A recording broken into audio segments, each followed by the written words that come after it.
Three subjects: how to price your services for profitability, clarity, no confusion, and the icebox strategy. So we're going to get into a little bit of our, pricing for profit, and also, like sometimes, you stagnate in your business because you don't have clarity. And that's basically when it comes to goal setting, you don't know what you want to achieve. You don't know where, like exactly like this Pilates studio owner, like she's ready to grow, but she doesn't know, like what's the next step.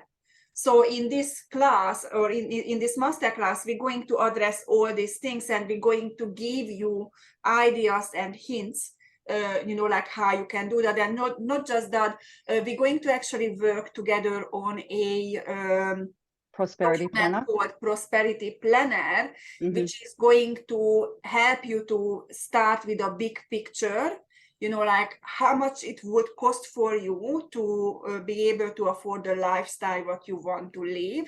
And that will start to, help you to, to start to get into goal setting and, like get excited and get motivated. I think a lot of people get overwhelmed at the whole thing of goal setting, because sometimes it's like really cliche, right? And I know I always like thought of when I heard goal setting, I'm like, oh, that again. Yeah. But if you break it down into, especially we're coming up to the end of financial year in a couple of months, everything's changed in the economy, especially with our interest rates and everything. You actually need to have a plan into next year about how you're going to keep going forward instead of being one of the businesses that struggle. So Yes. you need to make a plan on what you're going to do. And that plan needs to have, the goals, the stepping stones. And I think with this masterclass, it actually takes away that clichéness and actually builds it into something that you need for your business. Yeah. Because without plan, you You're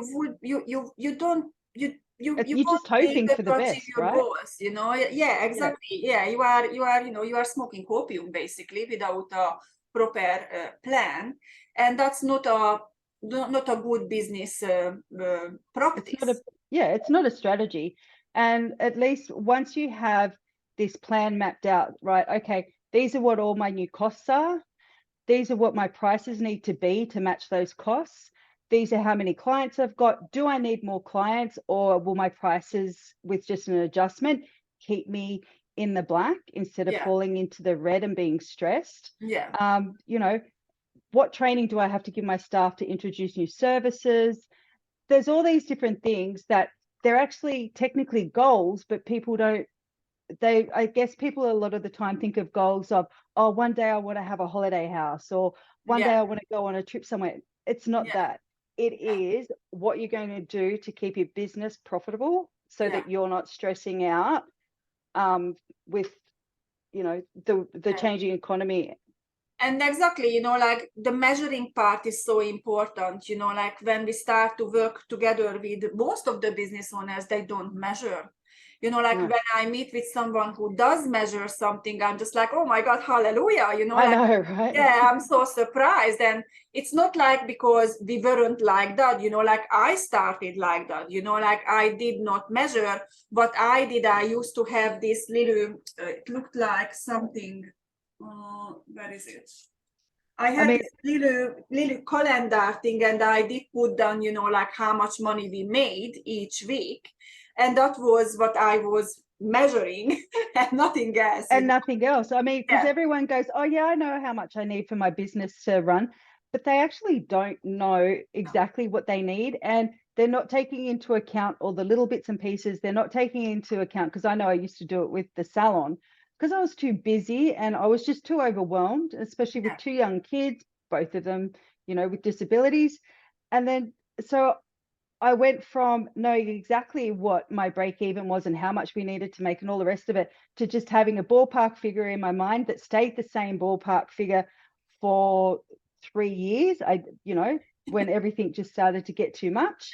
And so I just grabbed money off Graham to pay the super. Or I'd grab Graham to, oh, yeah, I just need you to pay the BAS for me. But, and it's like, it's okay. I'm keeping the doors open and I'm paying my staff. And that was my mentality, was as long as I can pay my staff, Yeah. and pay their rent, I'm good. Yeah. And it's not Yeah. that at all. It was No. just thinking and So this is thinking and not why we thinking. want to get into business, and definitely we don't want to take money away from our family, because it's not fair, you know, like your husband works really hard for this money and he hands the money over to you to put it in a black hole, you know, and Yeah, that's it, you know. it was a never-ending pit because, you Yeah. know, like I was too busy, Yeah. and it was just too overwhelming. But if I had have known then what I know now, I would have invested the time, taken the time to just stop Yeah. and go, you know what, I have to do this properly, Yeah. because otherwise I may as well just work for someone else. Yeah. Yeah. It's so true. So, you know, like, and then, you know, like when I'm going to take you through, you know, the 6 biggest mistakes, you know, like why your goal setting doesn't work, you will really understand, you know, like, okay, so I get it now. Because everyone can set goals, but, you know, there is so many little bits and pieces in goal settings, you know. It's not that simple, because you have to find the sweet spot, you know, because when we work with goal setting, you know, we are very conscious, we know what we want, but when it comes to goal getting, it's basically all of our programmings coming into play, your belief system, your values, and everything else. And this is when, you know, like when you set goals, you don't think about your subconscious programming. And we teach this, and I will explain everything about it in the masterclass. And then we need to talk about, you know, the ice bath strategy, which is I know, that's strategy, exciting. but I won't tell anything about it here. You need Yeah. to come to the masterclass to actually learn about the ice bath strategy. Cool. And we do have the masterclass, one for salon owners and one for studio owners. So we'll get all those dates up on our page and on the website, and in the link below once I post this. Yeah. And we'll see everyone there. Yes, absolutely. I can't wait to see you guys there. It's going to be life-changing for everyone. It's really, you know, worth your time. I know we are very conscious about our time, what we are investing our time in, because we all seems to be quiet time poor.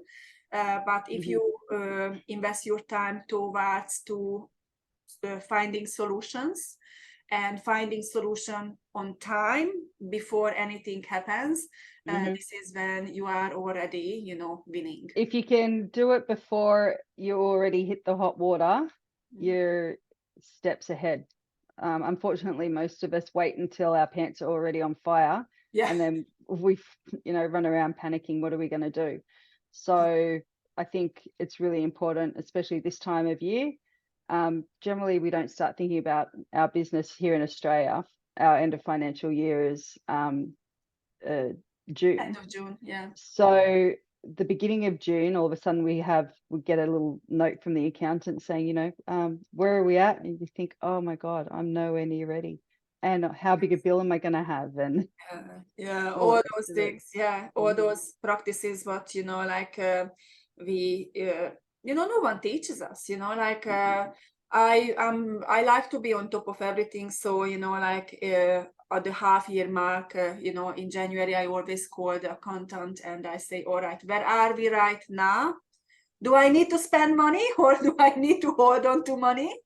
And, you know, like I teach all this, you know, like money management in a way, you know, like in the mirror. I managed my money, and all these little tips and tricks what could help you, you know, to get ahead. And, you know, like you are not waiting until, you know, the middle of June and your accountant tells you, you know, like you have like $15,000 personal tax you have to pay, and then it's hardly any time for you to do anything about it. So